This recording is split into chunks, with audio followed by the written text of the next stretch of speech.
que sabemos que es el de obras públicas, el de servicios de consultoría y el de bienes y servicios y suministros. También tenemos como fundamento legal la Ley de Contratación del Estado y su reglamento, la Ley de Compras Eficientes y Transparentes a través de medios electrónicos, la Ley de la Administración Pública, las disposiciones generales del presupuesto de ingresos y egresos de la República del año en vigencia. ¿Qué es una oferta o una propuesta? La oferta es un documento donde los oferentes ofrecen sus obras, bienes, servicios o consultorías, aceptando las condiciones establecidas en los documentos de pliegos de condiciones, solicitud de las ofertas o las mismas propuestas. Yo les voy a leer el artículo 47 donde dice la oferta. Dice que son los interesados para presentar sus ofertas, ajustándose a los pliegos de condiciones, incluyendo planos u otros documentos que formen parte de la misma.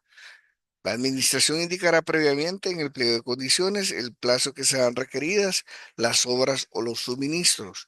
Esto es una oferta, ya que la oferta es la que va a presentar el proveedor o oferente ante lo que es eh, en sí el proceso de licitación, concurso o compra.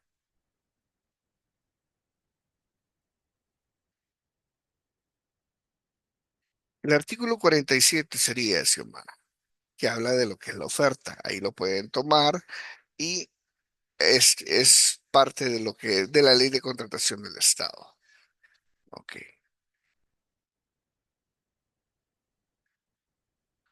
Como pueden ver, dice cómo deben presentarse las ofertas.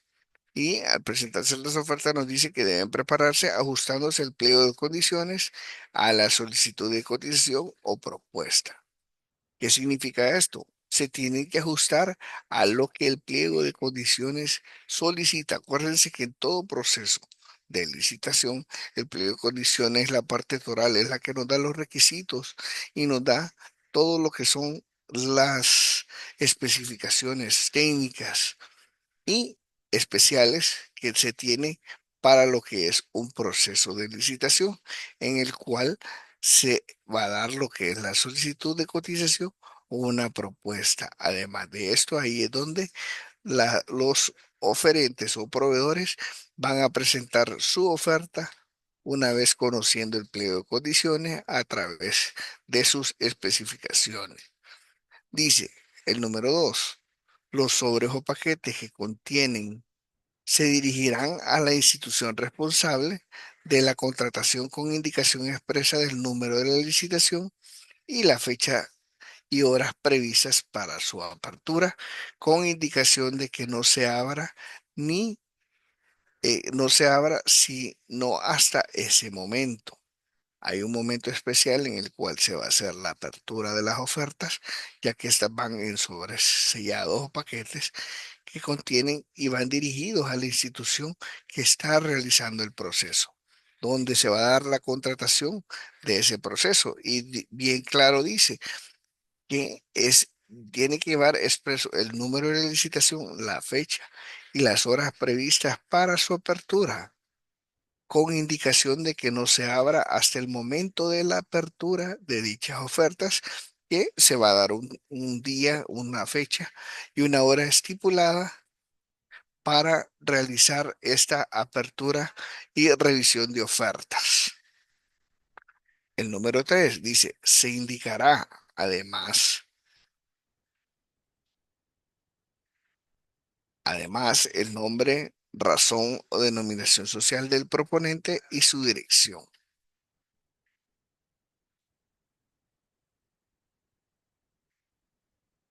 El número 4 nos dice de que presentarse en el lugar y dentro del plazo establecido en el aviso de publicación o invitación en los documentos de solicitud de la oferta o propuesta. ¿Qué significa? Que en el momento que se van a presentar dichas ofertas, tienen que ser en un lugar específico que se ha dado un lugar específico, una hora específica, para que se presenten dichas ofertas a lo que son las instituciones en ese proceso. ¿Qué significa esto? Que tiene que ser puntual tanto en el día como en la fecha para ser recibida dichos documentos de oferta o propuesta. Dice el número 5, las ofertas. El original y las copias deben ser foliadas todas sus páginas. Toda la propuesta y toda la oferta tiene que ir foliada tanto en las de todo, tiene que ir todo foliado, tanto en la copia como en la original. Además, habla el número 6, escritas en español. No se van a recibir ofertas en otro idioma más que el idioma español en base a ley. 7, tienen que ir firmadas y selladas por el oferente o por quien tenga la representación legal como proveedor o oferente para este proceso de licitación en el que se participa. Así que tienen que ir siempre firmadas y selladas las ofertas.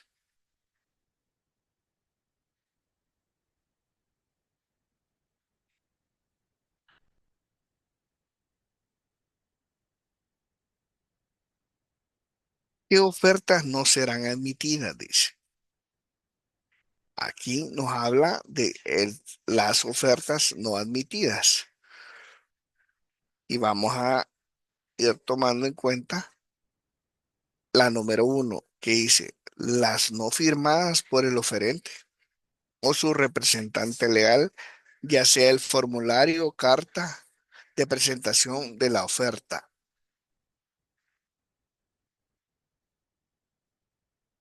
¿Qué significa esto? No se admitirá ninguna oferta por la cual no sea firmada por el representante legal de la empresa que está participando o ofertando o por el representante legal, ya sea comerciante individual o ya sea persona natural,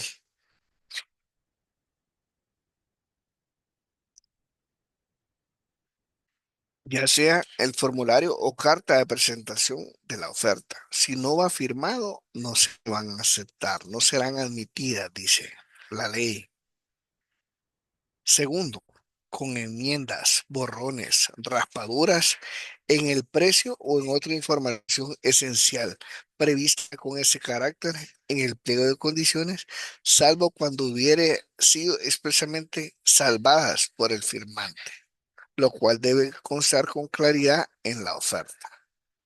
¿Qué significa esto? No tiene que ir con borrones, tachaduras, raspaduras, más que todo en las partes importantes que son los precios, la información esencial que es el producto o el bien al que se está haciendo del proceso o sobre lo que es la obra en sí, si es una obra, eh, el periodo de condiciones, salvo cuando estuviera y este ha sido presente salvada por el firmante, lo cual debe constar con claridad en la oferta, en el cual tiene que haber una salvedad por el representante legal oferente, en el cual dé una claridad de dicha oferta. La número 3 dice, las ofertas escritas en lapigrafito tienen que ser ofertas escritas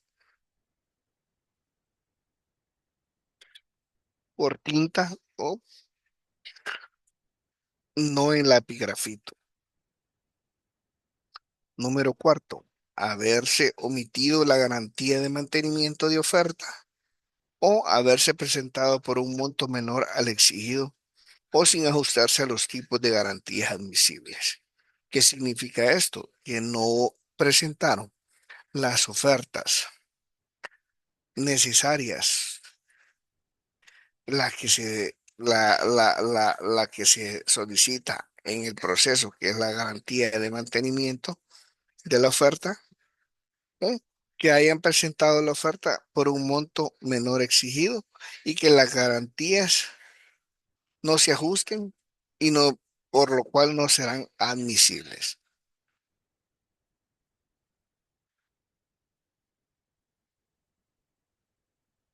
Número 5 dice, haber presentado por personas o compañías inhabilitadas para contratar con el Estado. ¿Qué significa esto? Es cuando se presentan eh, ofertas por personas que están inhabilitadas. ¿Y cuáles son las inhabilitaciones que nos da la ley? La ley nos da las inhabilitaciones en el artículo número 15 de la Ley de Contratación del Estado. Y voy a leer las inhabilidades. Primero, haber sido condenado mediante sentencia firme por delitos contra la propiedad, delitos contra la fe pública, cohecho, enriquecimiento ilícito, negociaciones incompatibles con el ejercicio de funciones públicas, malversación de caudales públicos o contrabando y defraudación fiscal mientras subsista la condena. Esta prohibición también es aplicable a las sociedades mercantiles u otras personas jurídicas cuyos administradores o representantes se encuentran en situaciones similares por actuaciones a nombre o beneficio de las mismas. Otra de las inhabilidades dice haber sido declarado en quiebra o en concurso de acreedores, mientras no fueren rehabilitados. Otra de las inhabilidades, ser funcionarios o empleados con o sin remuneración al servicio de los poderes del Estado o de cualquier institución descentralizada, municipalidad u organismo que se financie con fondos públicos, sin prejuicio de lo previsto en el artículo 258 de la Constitución.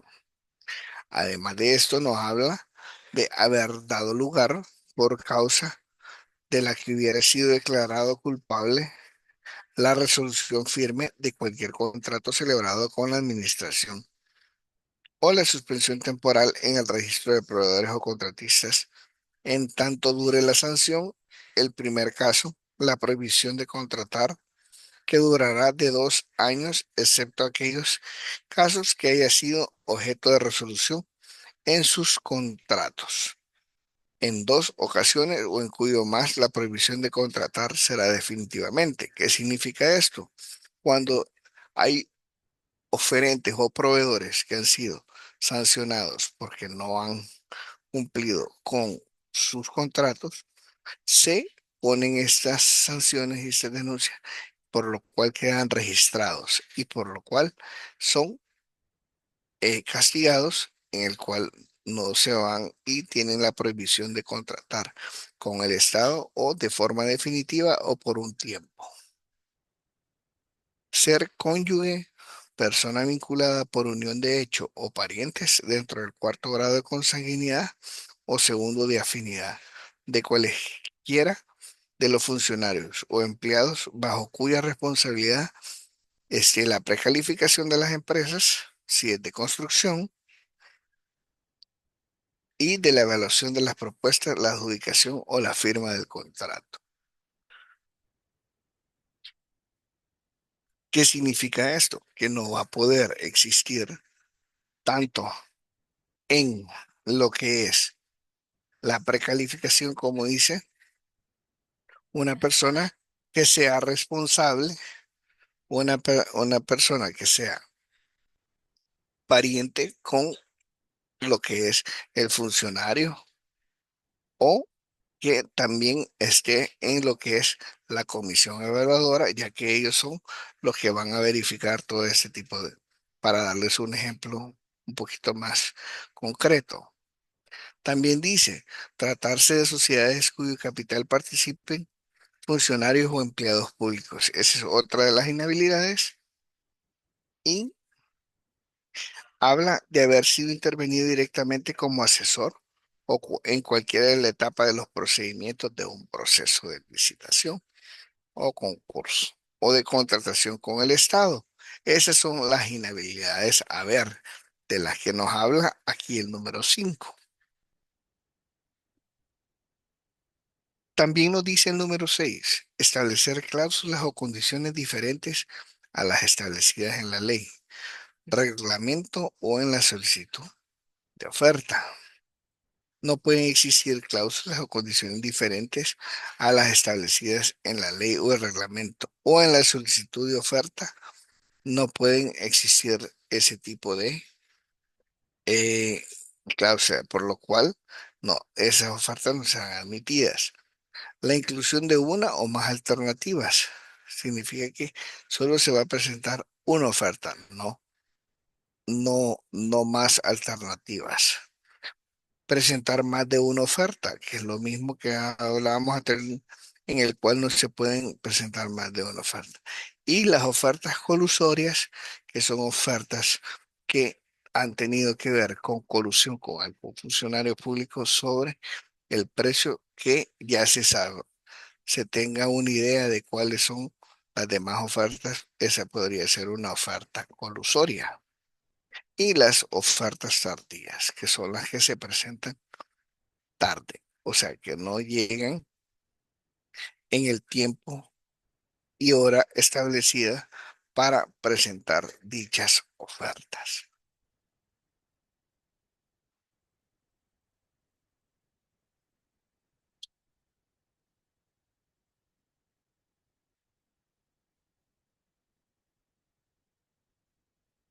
Quiero corroborar, ¿se me escucha bien todo lo que estoy hablando? Si alguien me puede corroborar, por favor. Sí, se escucha. Ok, perfecto, sí.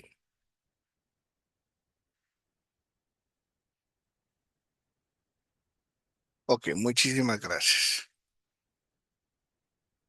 Defectos u omisiones no subsanables. El primero nos habla la falta de firma del oferente o su representante legal del formulario o carta de presentación de la oferta y cualquier documento referente a precios unitarios o precios por partida específica. Esos son defectos o omisiones no subsanables, que eso no se puede subsanar. La falta de la firma del representante legal es un defecto que no se puede subsanar. Porque, ¿qué sucede? En el momento que se presenta la eh, oferta, se puede presentar perfectamente sellada con toda la documentación, pero sucede que el formulario o la carta y los documentos no los firmó el representante legal. ¿O qué sucede? A veces hay mucha situación de confusión, tanto en empresas, en oferentes, pero que creen que el gerente general es el que tiene que firmar todo lo que son que el gerente administrativo es el que tiene que firmar las ofertas y todo. Y en realidad el gerente general de una empresa es el representante legal de la misma, por lo cual él es el que tiene que firmar toda esta documentación para todo lo que son los procesos. Número 2. Los documentos que impliquen modificaciones del precio, objeto y condiciones ofrecidas. Documentación en la cual se vaya haciendo una modificación al precio en el objeto y condiciones ofrecidas. ¿Qué significa esto? Que estén dando una oferta por un tiempo estipulado y que luego pueda cambiar de precio porque se va a subir a través de una tabla o de una tasa o un objeto de condiciones no ofrecidas. ¿Qué sucede esto? De que tal vez se ofreció cier- cierta cantidad en el aspecto donde se iba y al momento de lo que es ya el proceso, no es la cantidad ofrecida y no son las condiciones ofrecidas de dicho producto. Eso entra como defectos u omisiones que no pueden ser subsanadas. El 3, haberse omitido la garantía de mantenimiento de oferta o cuando fuere presentada por un monto o vigencia inferior. al exigido sin ajustarse a los tipos de garantía admisible. ¿Qué significa esto? Que no hayan, no hayan puesto lo que es la eh, garantía de mantenimiento, no la hayan presentado y cuando presentaran por un monto inferior las garantías que ya se habían ofrecido en otro monto.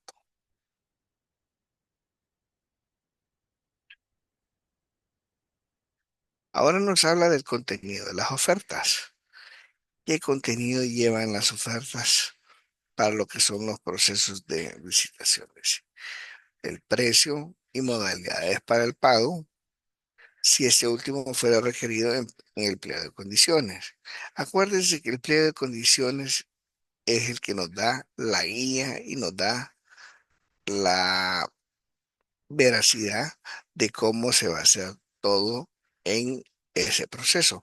El pliego de condiciones nos va a decir qué tipo de pagos son los que se van a hacer, dónde se van a hacer los tipos de pago, de qué forma se van a hacer los tipos de pago, por lo cual son los que se manejan y son los que se tienen que hacer y tienen que ir en lo que son las ofertas.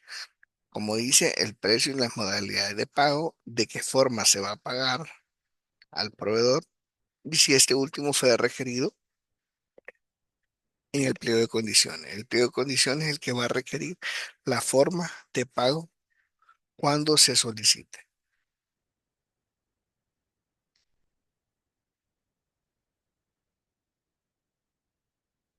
El 2 dice el plazo de mantenimiento de la oferta. El plazo de mantenimiento de la oferta. Este plazo de mantenimiento de la oferta tiene que existir en lo que es la oferta en sí cuando se presenta en lo que es el proceso, el mantenimiento de la oferta o el precio a tener la oferta durante el tiempo estipulado.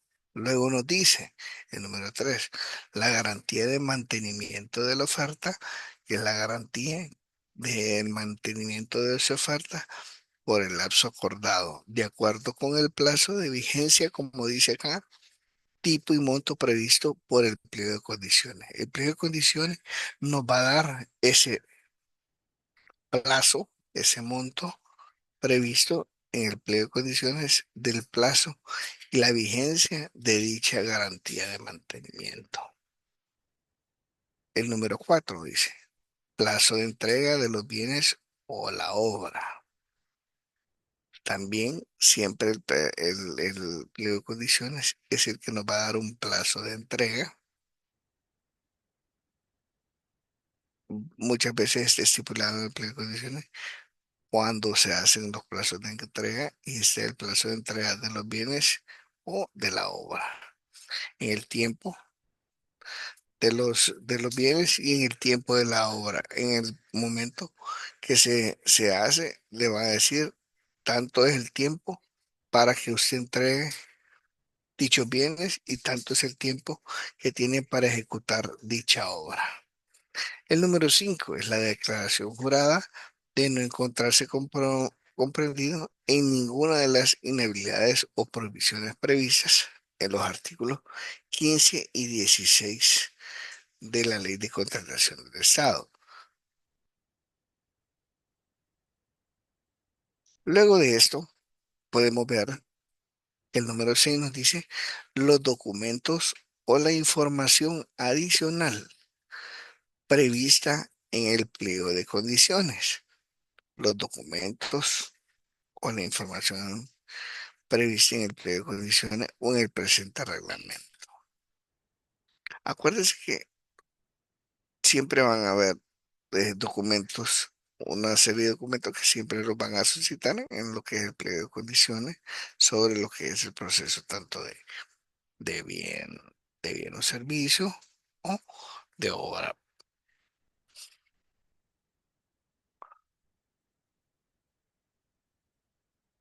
ya que todo esto, el pliego de condiciones, es el que nos va a dar la potestad para solicitar y dar. Acuérdense que en la institución, en el pliego de condiciones, pone todas sus especificaciones y pone todas las especificaciones a requerir para dichos procesos.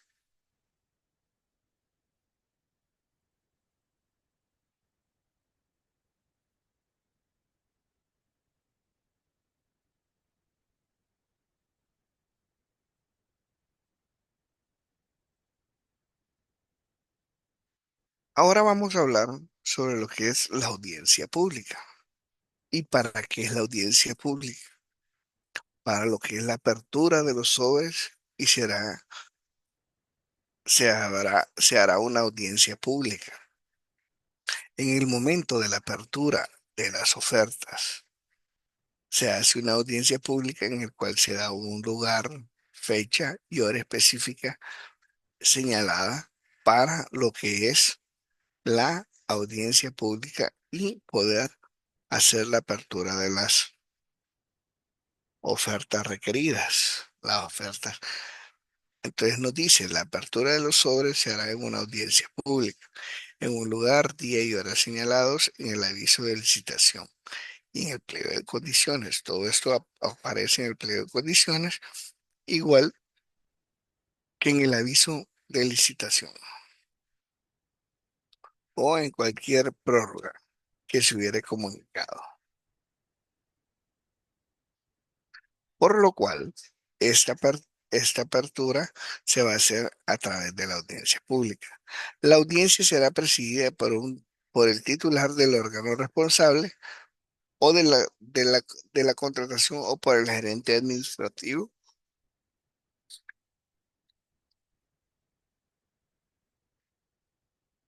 o funcionario que desempeñe esta función.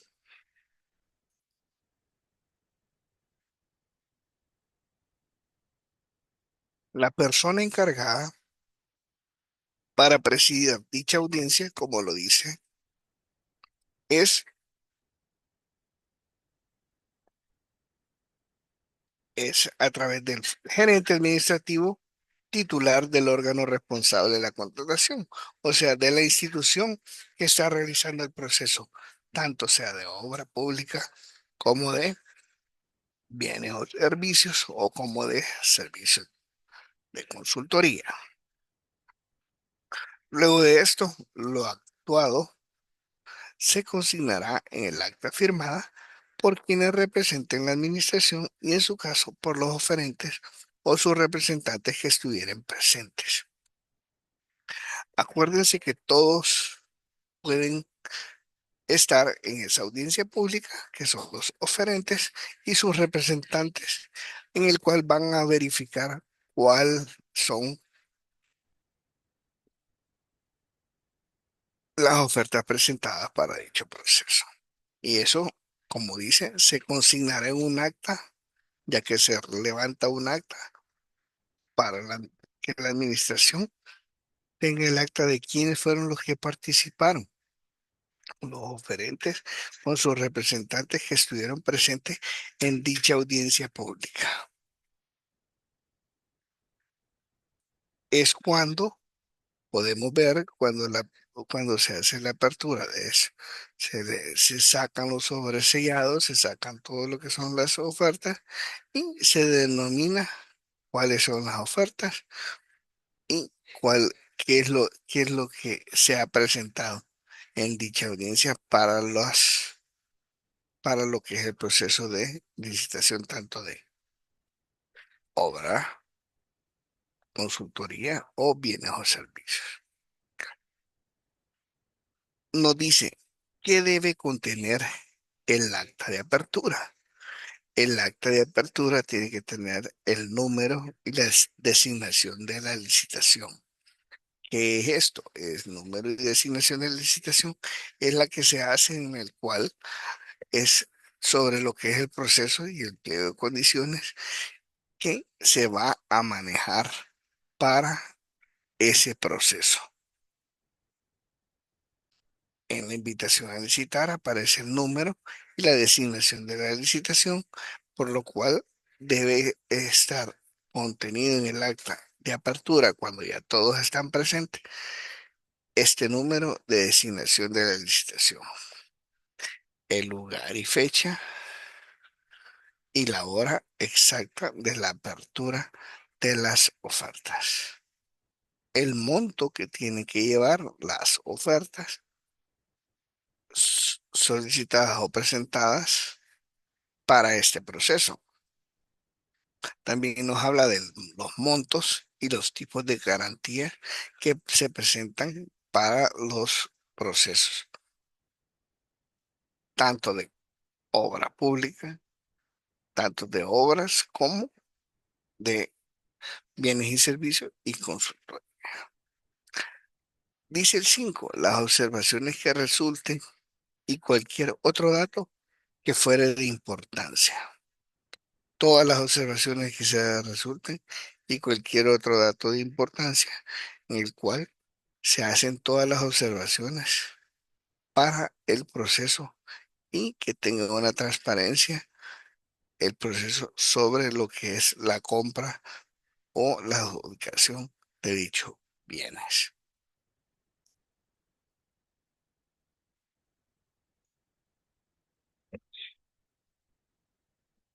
Evaluación de las ofertas. La comisión evaluadora. La comisión evaluadora, el artículo 33 de la ley, para los que me escuchen y les gusta anotar los artículos, el artículo 33 de la ley y el artículo 125 del reglamento nos habla sobre lo que es la comisión evaluadora y la comisión de evaluación. Permítanme, ahorita estoy buscando el artículo y les voy a leer el artículo 33 de la ley, así como el 125 del reglamento. El artículo 33 dice, comisión de evaluación. Para la revisión y análisis de ofertas en los procedimientos de selección de contratistas, el órgano responsable de la contratación designará una comisión de evaluación integrada por 3 o 5 funcionarios de amplia experiencia y capacidad, la cual formulará la recomendación correspondiente. ¿Qué significa esto? Nos dice que son de 3 a 5 funcionarios los que tienen que ser funcionarios de amplia experiencia. ¿Qué es lo recomendable? Por ejemplo, de amplia experiencia en lo que es amplia experiencia y capacidad en lo que son las compras públicas y en lo que es el manejo de compras. ¿Quiénes tendrían que ser las personas idóneas para una comisión evaluadora? Yo les puedo poner de ejemplo, tiene que existir una persona del área legal, una persona del área financiera, una persona de lo que es presupuesto de la institución, la persona de compras o la persona que necesita el bien o la obra o la consultoría y personas de compras. Esas son las personas idóneas que tengan mucha experiencia para lo que son comisiones evaluadoras, que aquellos manejan, perdón, todo lo que son los términos en sí de la administración. Además de esto, el artículo 33 nos dice eso. Y el artículo 125 del reglamento nos habla del último parrafito que nos está dando aquí la diapositiva, que dice las recomendaciones de la comisión se decidirán por mayoría de votos, procurándose el consenso en cuanto fuera posible, debiendo constar, debiendo quedar constancia en acta. Y vamos a leer el artículo para que ustedes tengan presente el artículo 125. Nos dice, el análisis y la evaluación de las ofertas serán hechos por el artículo 125. El análisis y la evaluación de las ofertas será hecho por una comisión evaluadora integrada por 3 o 5 funcionarios designados por el titular del órgano responsable de la contratación, quien la presida y los demás que se designen observando la ley. El presente reglamento y el pliego de condiciones actuará como miembro ex oficio de la comisión. En representación, un representante del Tribunal Superior de Cuentas, por lo cual dice que las recomendaciones de la comisión se decidirán por mayoría de votos, procurándose con, procurándose el consenso en cuanto fuere posible, debiendo quedar constancia en el acta.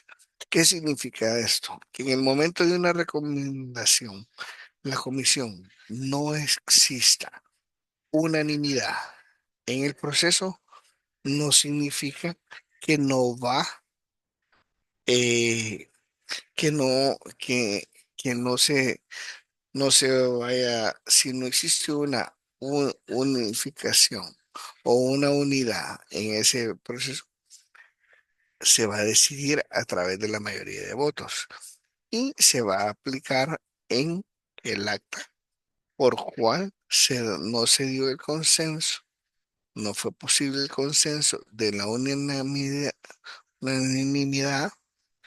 y que la recomendación se da a través de la mayoría de votos, por lo cual tiene que quedar en la constancia para presentarse a las autoridades correspondientes, que son las que van a manejar eh, en sí la adjudicación de esto. Porque claro, les digo, la comisión no es la que adjudica, la comisión evaluadora no es la que adjudica el proceso, da las recomendaciones a a las, a las personas que son las encargadas de la institución para la adjudicación. No es que la comisión evaluadora es la que adjudica. Ellos dan las recomendaciones en sus dictámenes para que los gerentes administrativos los gerentes de la empresa son los que toman la decisión de adjudicar dicho proceso.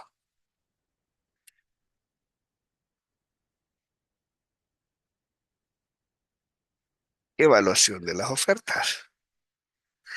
En la evaluación de las ofertas hay análisis comparativo de las mismas y se hará un análisis comparativo de las ofertas preparando un cuadro que muestre, además de los datos sustanciales previstos en el artículo 115, lo siguiente.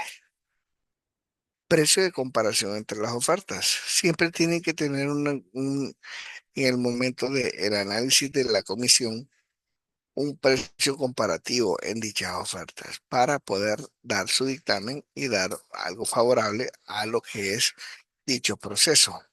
El cumplimiento sustancial de los requisitos establecidos en el pliego de condiciones.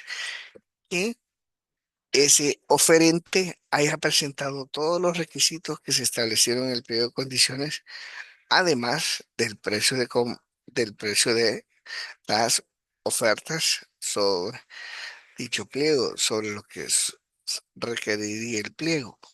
Dice, en relación con licitaciones para suministro de bienes o servicios, especificaciones especiales o diferencias técnicas, si las hubiere en relación con las especificaciones previstas en el pliego de condiciones. ¿Qué sucede? Para ese tipo de productos y suministros de bienes o servicios, hay especificaciones especiales. El mismo pliego de condiciones nos arroja para que los oferentes respeten el pliego de condiciones y presenten todo lo que requieren las especificaciones especiales o diferencias técnicas si hubieran en lo que son los procesos de tanto de obra, consultoría o bienes o servicios, que aquí nos habla de licitaciones para suministro de bienes y servicios, por lo cual creo que es muy importante saber que el pliego de condiciones da todas estas especificaciones para poder tener en cuenta la necesidad y cómo es la diferencia técnica en ese tipo de producto, bien o servicio que se le está ofreciendo al Estado, por lo cual la Comisión Evaluadora toma todo esto como un análisis comparativo para comparar lo que son las ofertas presentadas.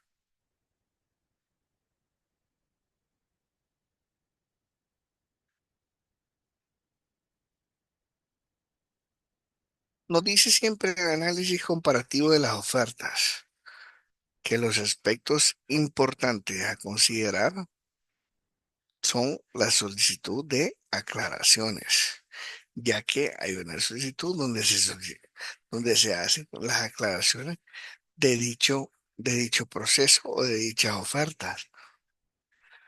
Entonces, la comisión analiza y hace un comparativo de las ofertas a través de ese tipo de solicitud de declaraciones. Además, sobre el margen de preferencia nacional, que vamos a hablar de ese margen que está en el artículo 53 de la Ley de Contratación del Estado. Dice, margen de preferencia nacional. Cuando hubieren oferentes nacionales y extranjeros para fines exclusivos de comparación y evaluación y consecuentemente con la escogencia de la mejor oferta, tratándose de suministros, se sumará la mejor oferta extranjera, un valor equivalente a los impuestos de importación correspondientes si si el bien o suministro estuviera grabado con dicho impuesto. De no ser así, una suma equivalente al 15% del valor de dicha oferta. Si se trata de una obra pública de bienes y servicios básicos, siempre para efectos de evaluación y escogencia de la mejor oferta, se sumará la oferta de compañías extranjeras hasta un 7,5%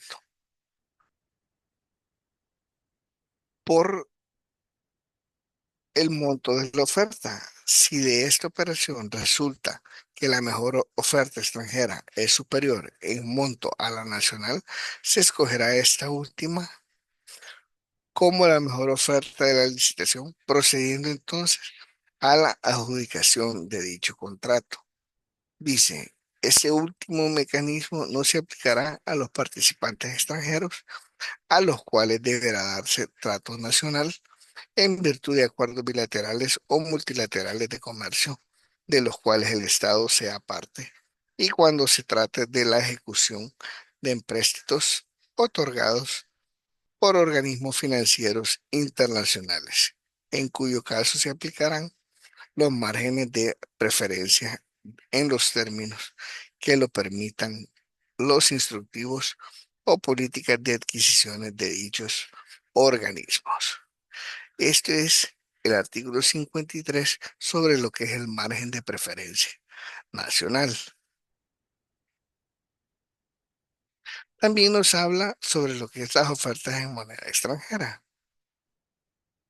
Y dice, atendiendo a la naturaleza, en la presentación, el pliego de condiciones podrá establecer el porcentaje del monto del contrato que se pagará en moneda extranjera en base al estimado elaborado por la administración, el monto, requisitos y más condiciones establecidas para el pago en moneda extranjera en cada contrato será igual para todos los licitantes nacionales o extranjeros y se sujetará, se sujetará a las regulaciones que establezca el Banco Central de Honduras. Eso es también en las ofertas en moneda extranjera. Y en precios en letras, esto es cuando existen eh, equivocaciones en lo que son, y nos dice en precio en letras. La, la ley habla sobre que los precios en letras y en cifras, si hubiera una equivocación en las cifras, un error aritmético, predomina el precio en letras.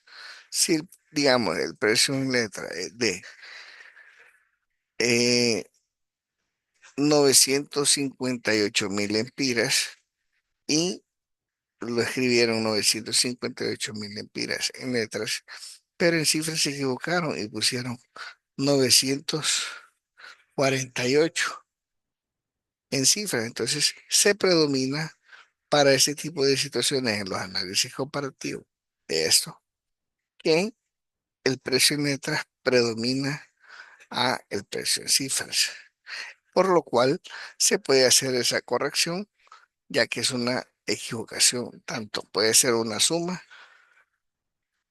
y puede haber, pudo haber habido una equivocación aritmética en ese término,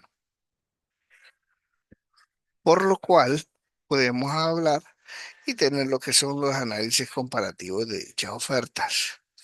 Nos dice, cuando el precio ofrecido no fuere el único factor de comparación de las ofertas, el pliego de condiciones deberá de prever un sistema de puntos o porcentajes u otro criterio objetivo de ponderación con el que se calificará cada uno de los factores a tener en cuenta de manera que el oferente que resulte con la mejor evaluación será el adjudicatario. Siempre en el pliego de condiciones se va a aparecer el monto y a ese monto que aparece en el pliego de condiciones es el que nos da la guía para que los oferentes presenten sus ofertas y lleguen a los precios que, que tengan que ver con el monto evaluado, el monto que será el adjudicado para dichos procesos. Dice, el pliego de condiciones considerará, además del precio, de otros criterios objetivos de evaluación, teniendo en cuenta la naturaleza de la prestación. El pliego de condiciones tiene que ser muy bien estructurado y muy bien eh, expresado para que los oferentes no tengan ninguna equivocación y no tengan duda en lo que se está ofreciendo y lo que se está presentando para dicho proceso.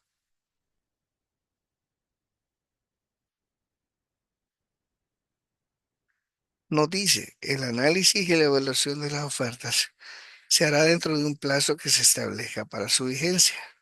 Como resultado de la evaluación, la comisión evaluadora presentará un informe de recomendación que incluirá cualesquiera de las siguientes acciones.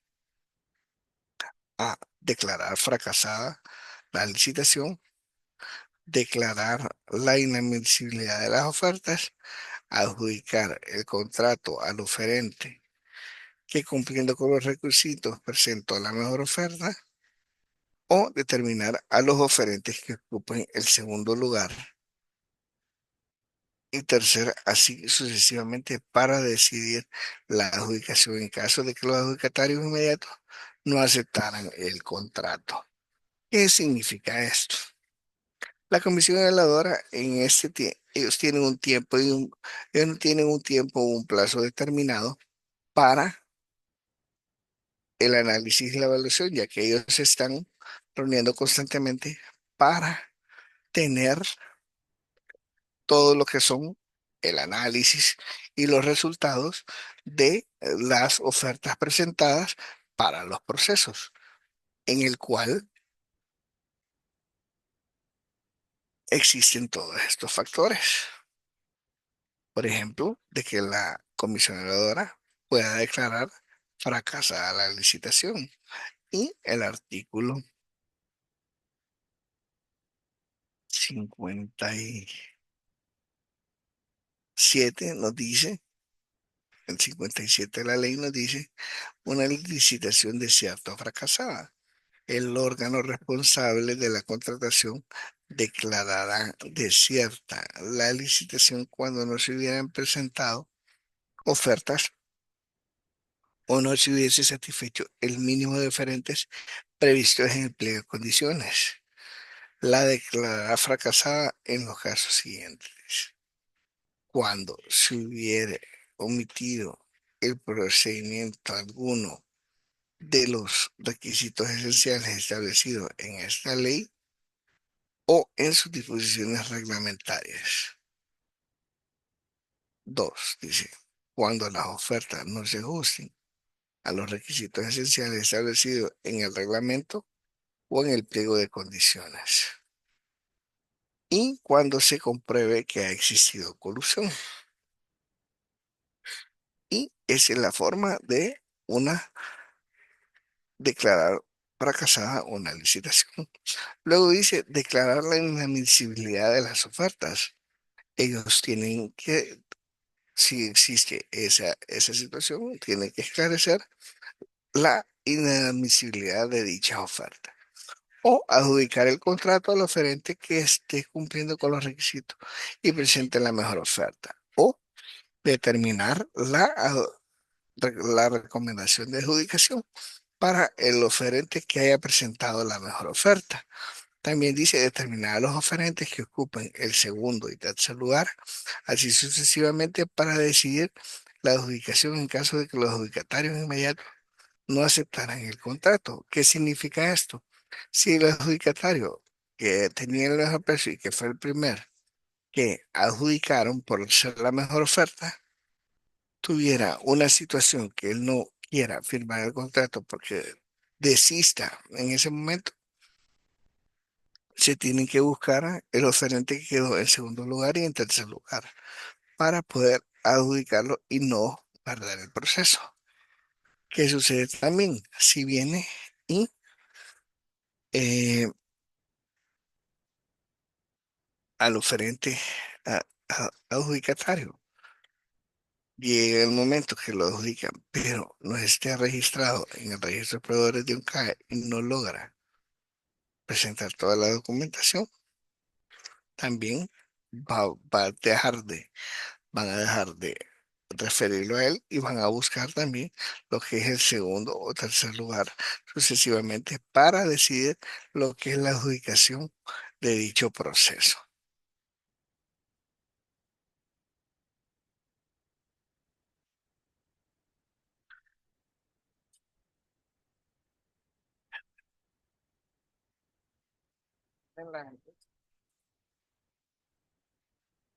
Ok, con esto hemos terminado lo que es la capacitación de lo que es recepción y apertura de ofertas. Ahorita vamos a dar un tiempito para que se relajen, vamos a dar unos 10 minutos para que se relajen.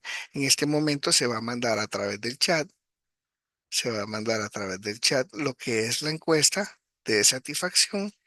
Igual vamos a dar un tiempo para lo que son preguntas y respuestas y luego el tiempo para que ustedes puedan elaborar su prueba de la capacitación del día de hoy. Ahorita vamos a dar los 10 minutos. En este momento de los 10 minutos se va a mandar lo que es la encuesta de satisfacción y después de dar lo que es la ronda de preguntas y respuestas, pues vamos a realizar lo que es la prueba para poder salir con lo que es la prueba. Y acuérdense que todo esto es obligatorio para las siguientes capacitaciones. Así que no dejen de contestar esta encuesta y lo que es el examen. Vamos a dar el tiempo ahorita, son las 10:50, a las 11 volvemos, así para que se relajen un momentito y ya va a estar lo que es en el chat la encuesta para que la vayan llenando.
Ya está la encuesta de satisfacción en el chat para que la vayan llenando. Acuérdense que esta tiene que llenarla todos para que podamos después ya con lo que es el examen.